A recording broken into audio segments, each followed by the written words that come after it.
Hunger is close to us tonight. We don't have to look across the globe. Hunger is close. It's right here in America. It's right here. It lives here in Helena. And we may not always see it up close, but hunger does have a face, and it has a story. Wherever you find hunger, it's an affliction. It's not anything anyone should want, and no one should go hungry.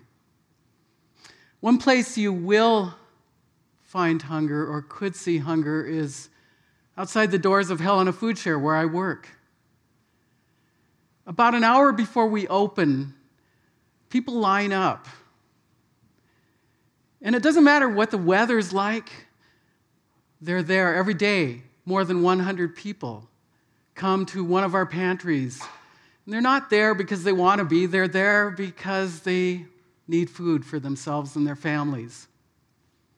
Hunger is a challenge in our community. What does it mean to be hungry in a land of plenty? Well, it means really that there are periods of time, there are times when you just don't have food and you don't have the income or the money or the resources to be able to buy your own food. And you don't know when or where you're going to get your next meal from. You don't always know. It's not always where you think it is either, or it's not always who you think it is that struggles with hunger. It's like the cowboy I met one day at Helena Food Share when we carried a couple of boxes of food out to his truck. He was well into his 60s, dressed in work clothes, but he was a sharp-looking guy, I got to tell you.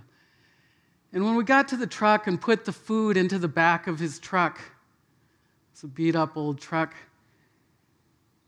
he confided to me that it had been 2 days since he'd had any food. And he turned to me and he said, "I'm thankful for this food because I get to eat tonight." That's how it is with a lot of our older senior customers. They have so many things to worry about, to pay for, rent and utilities and medical costs and prescription drugs.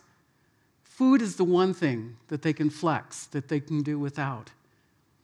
Or it's kids in our community. It's like the middle school girl that was getting kid packs at her elementary school. And she told her teacher recently that there are months when at the end of the month, their family's out of food.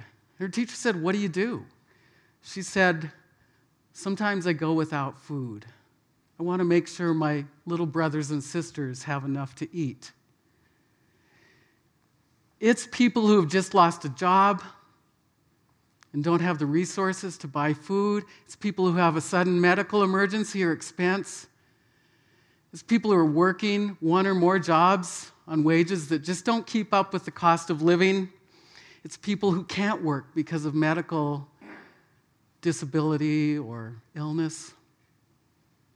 Hunger touches all groups across, it cuts across our culture, our society. It touches people in all walks of life.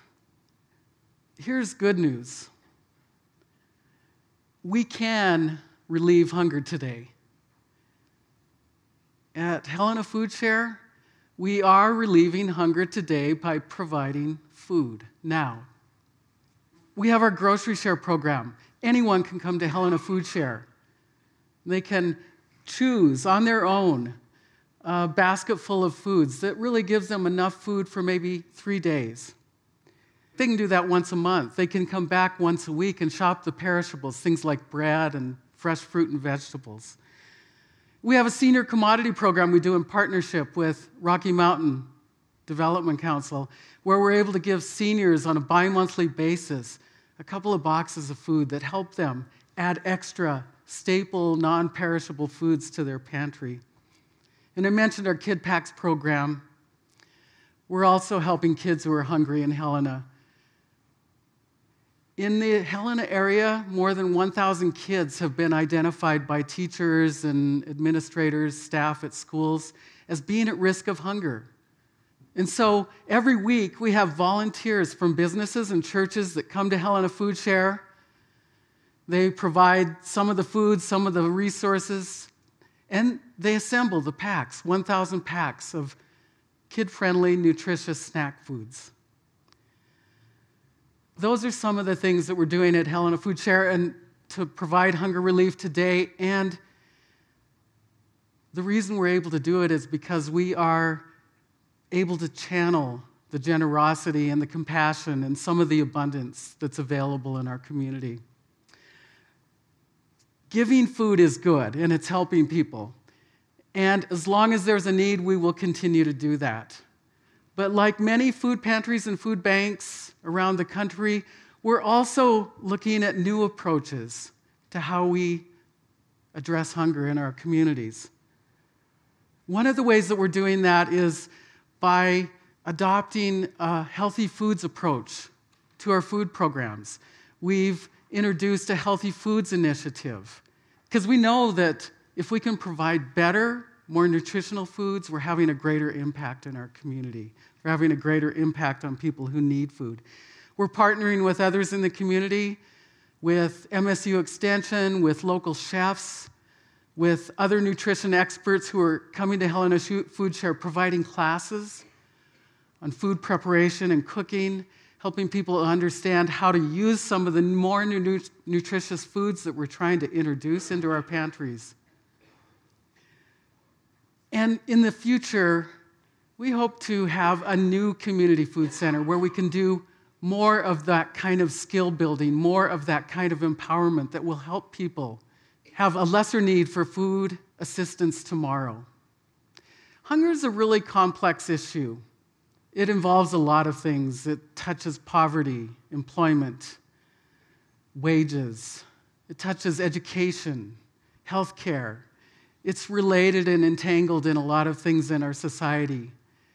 It's our hope that it's the kind of community engagement that we can provide in a new community food center, bringing people together not only to give them food, but to grow food together, to cook food together, to meet together, to discuss together, to look at the very complex issues, to do what we can to help move people out of hunger, lessening their need for food assistance tomorrow, and hopefully bringing a permanent end to hunger in the future.